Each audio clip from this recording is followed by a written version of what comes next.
Qui a déjà entendu qu'elle ou il avait du potentiel? Que ce soit par vos parents, vos professeurs. Alors, je suis complètement éblouie, je vois rien. J'espère qu'il y a des mains qui se lèvent. Okay.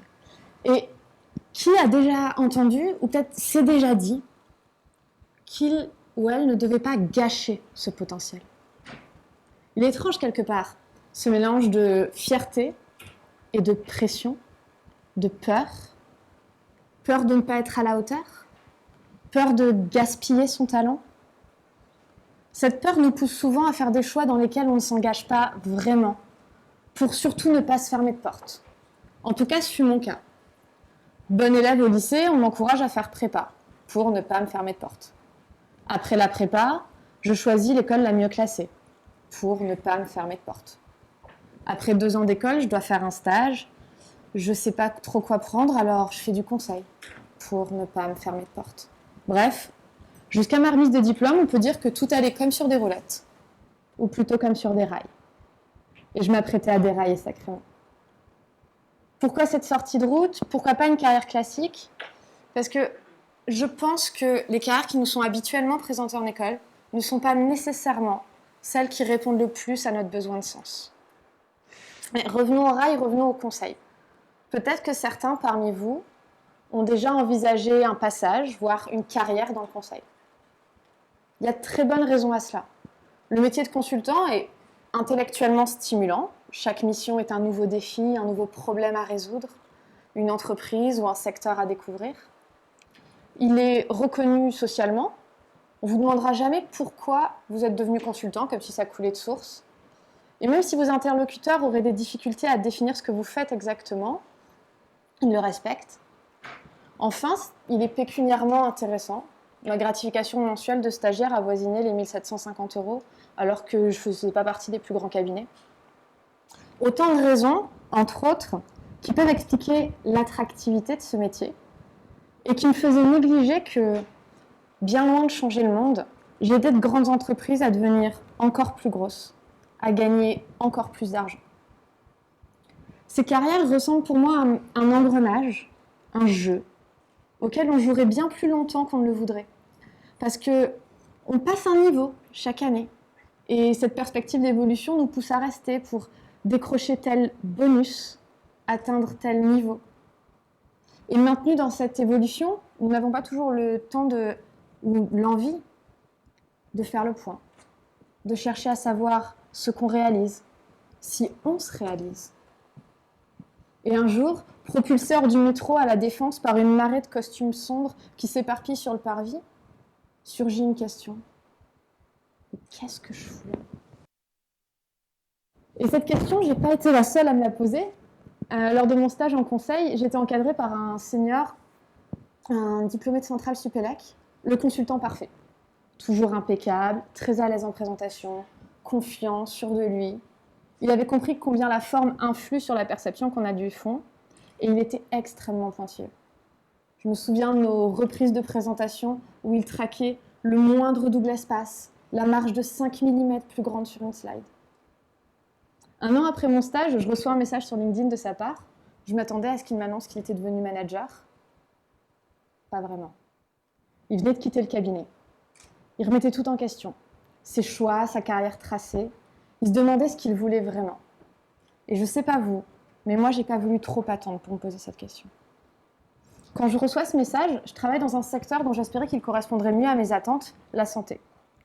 J'ai travaillé 1 an et demi en alternance dans un groupe de cliniques dans le cadre d'un master de Polytechnique sur la gestion de projets innovants.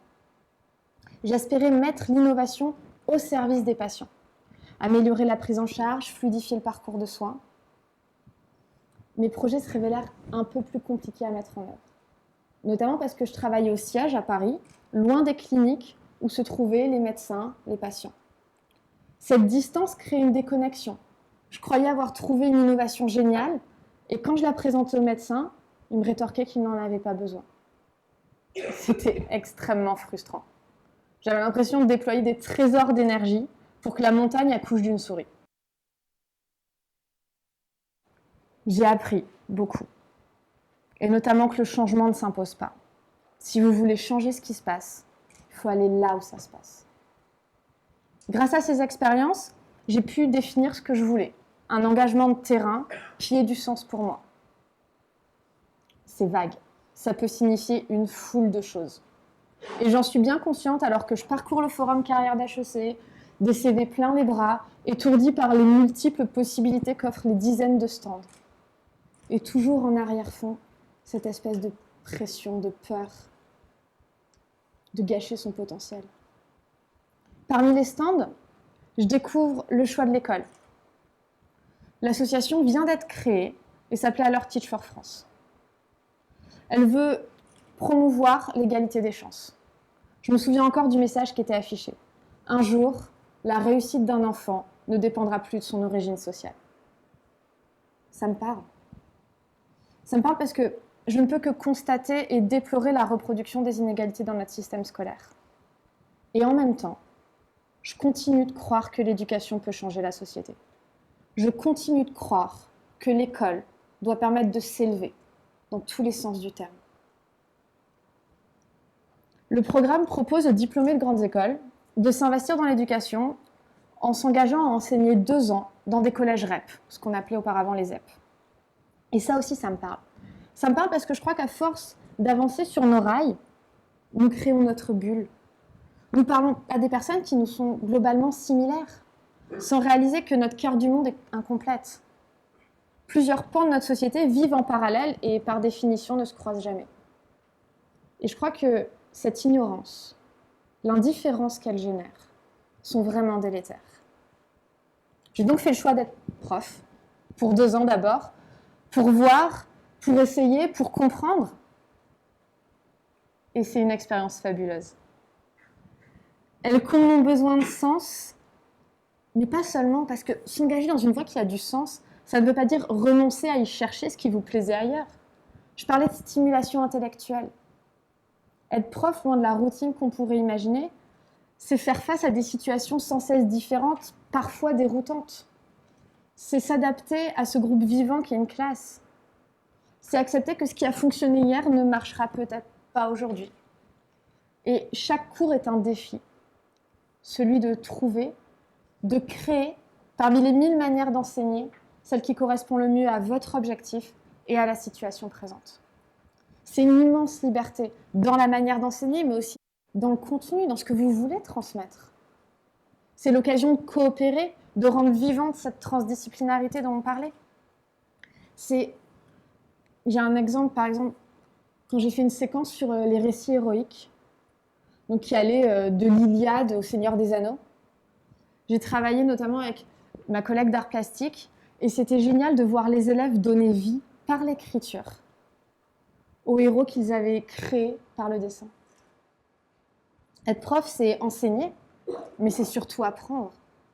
Chaque séance est une expérimentation, l'occasion d'améliorer son contenu, ses méthodes et surtout sa posture.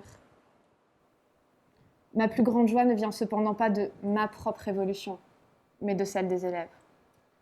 De la persévérance que je peux voir dans celui qui auparavant s'arrêtait à la première difficulté, de l'envie de réussir qui saisit celle qui croyait que ça ne valait même pas la peine d'essayer. Je me souviens de Mehdi, un petit bonhomme ultra provocateur, avec un énorme besoin d'attention et la fâcheuse habitude de se faire constamment exclure de cours de maths. Il avait toujours la flemme d'écrire. Dès qu'il devait écrire quelque chose, il gribouillait les premiers mots et quand je détournais le regard, fermait son cahier comme s'il avait terminé. Petit à petit, nous avancions. Il y avait des jours difficiles où il arrivait, balançait son sac sur la table, s'affalait la tête entre les bras et ne voulait rien faire. Mais nous avancions.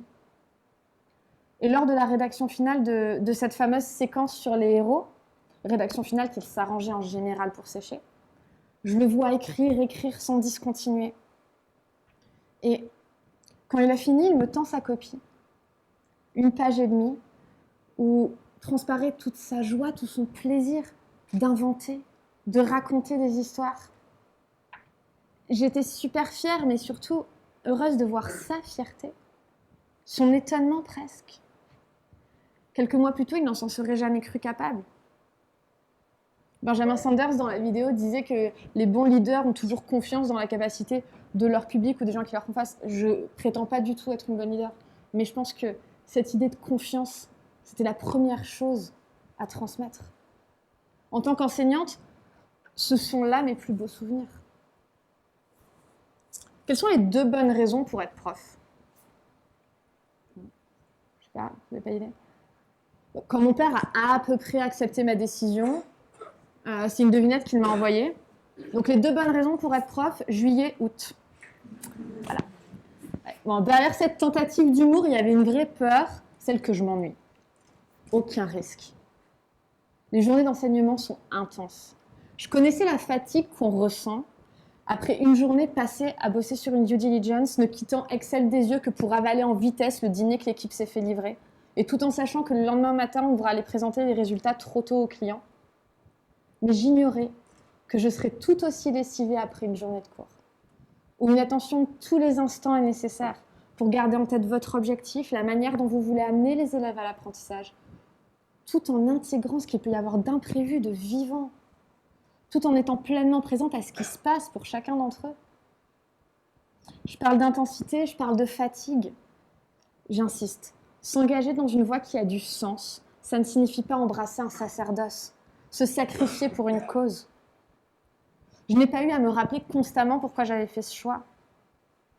Quand je sors du RER et non plus du métro, entre des tours qui ne sont plus celles de la Défense mais d'une cité, au petit matin, je ne me répète pas comme un mantra « un jour la réussite d'un enfant dépendra plus de son origine sociale ». Non, je suis tranquille, car cohérente. Je ne me sens plus tourmentée mais légère. Je ne me demande plus ce que je fous là ou à quoi je sers.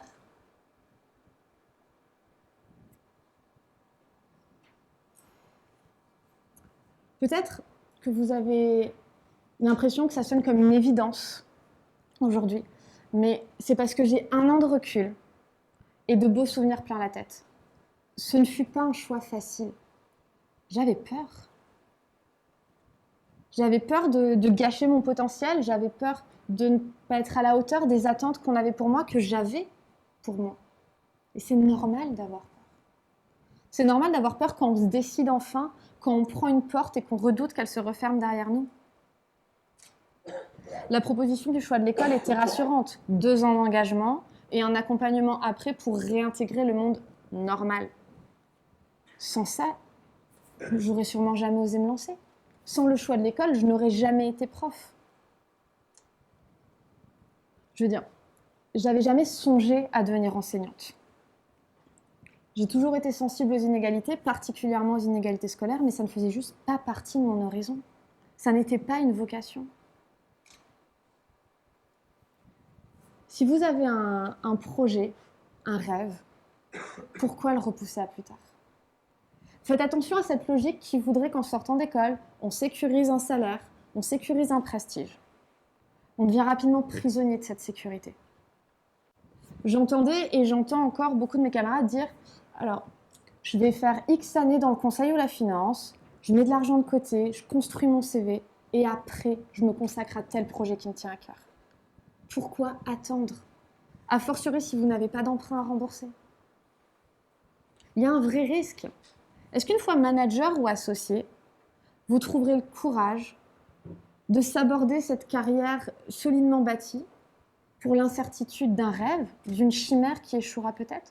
Et si entre-temps, vous avez fondé une famille, acquis un bien, il faudra un sacré cran pour tenter le coup.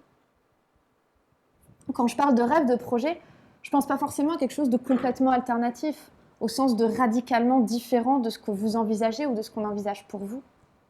L'important, c'est de savoir pourquoi vous le faites.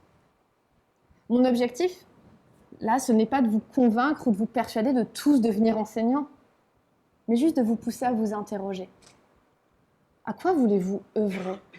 Qu'est-ce qui vous motive? Pourquoi vous levez le matin? J'ai fait le choix de l'école parce que je voulais combattre le déterminisme. Et s'il m'est insupportable, c'est parce qu'avoir conscience de mes privilèges me met la pression. On m'a tout donné pour que je réussisse. J'ai le potentiel de réussir. Je dois réussir. Mais c'est quoi réussir? C'est quoi la réussite? C'est quoi ma réussite? Je crois en l'engagement. Je crois que si chacun sait pourquoi il se lève le matin, il donne le meilleur de lui-même. C'est pourquoi je ne peux que vous encourager à chercher ce qui fait sens pour vous. Et loin de vous fermer des portes, l'éventail des possibilités se révèle encore plus large. Je veux dire, regardez-moi, je suis en train de faire un TED Talk. Je suis pas sûre que vous m'auriez invitée si j'avais continué et j'ai été devenue consultante. Vous avez cette chance. Vous avez ce pouvoir d'investir votre énergie et vos compétences au service de ce qui compte pour vous. Saisissez cette chance. Jouissez de ce pouvoir. Ouvrez votre voie, c'est comme ça que vous réaliserez votre potentiel. Et si jamais votre chemin vous ramène au collège, je serai ravie de vous y croiser. Merci beaucoup.